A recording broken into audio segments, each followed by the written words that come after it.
24শে December এক অভাবনীয় অনুষ্ঠানের সাক্ষী থাকতে চলেছে কলকাতা সহ সমগ্র বাংলা। ব্রিগেড ময়দানে লক্ষ্য কণ্ঠে হতে চলেছে গীতাপাঠ। আর এই গীতাপাঠের কর্মসূচিতেই রয়েছে এমন একগুচ্ছ চমক যা একাধিক বিশ্ব রেকর্ড গড়তে পারে বলে মত অনেকের। সনাতন সংস্কৃতি সংসদ, মতিলাল ভারত তীর্থ সেবা মিশন আশ্রম, অখিল ভারতীয় সংস্কৃত পরিষদ সহ অন্যান্য ধর্মীয় এবং সামাজিক সংগঠন মিলে এই গীতাপাঠের আয়োজন করছে। মোট ৩,৬০০ হিন্দুত্ববাদী সংগঠন এই কর্মসূচিতে যোগ দেওয়ার বিষয় ইতিমধ্যেই জানিয়েছে। প্রধানমন্ত্রী নরেন্দ্র মোদীর উপস্থিতিতে এই গীতাপাঠ কর্মসূচির প্রস্তুতিকে কেন্দ্র করে ব্যস্ততা তুঙ্গে। মনে করা হচ্ছে মূল রেকর্ড তৈরি হতে পারে জমায়েতের উপরেই।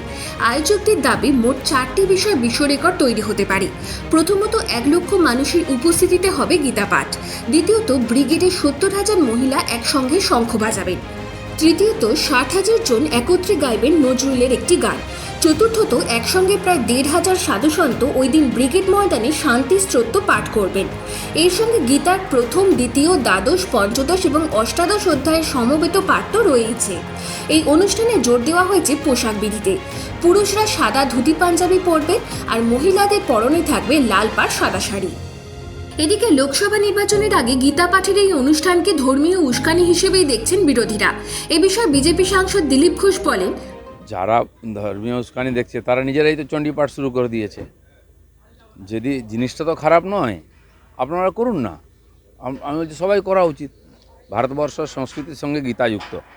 সারা বিশ্বে এখন গীতার প্রচার চলছে বিভিন্ন ভাষাতে। আজকে মানুষের জীবনে যে সমস্যা, তার থেকে মানুষ মুক্তি পাচ্ছে গীতার মাধ্যমে। তো সেই জন্য গীতা পাঠ যদি কেউ করে আর তা যদি আয়োজন করে, প্রচার করে, তো খুব ভালো কথা। পুণ্য ওদেরও হচ্ছে, মানুষের জীবনের পরিবর্তন হচ্ছে। প্রসঙ্গত, এদিনের অনুষ্ঠানে প্রধানমন্ত্রী নরেন্দ্র মোদী তো উপস্থিত থাকবেনই, সেই সঙ্গে উপস্থিত থাকার কথা রাজ্যের মুখ্যমন্ত্রী মমতা বন্দ্যোপাধ্যায়েরও। এছাড়া রাজ্যের একাধিক সাংসদ, বিধায়ক, মন্ত্রীদেরও আমন্ত্রণ জানানো হয়েছে এই অনুষ্ঠানে। Bureau report, West Bengal live.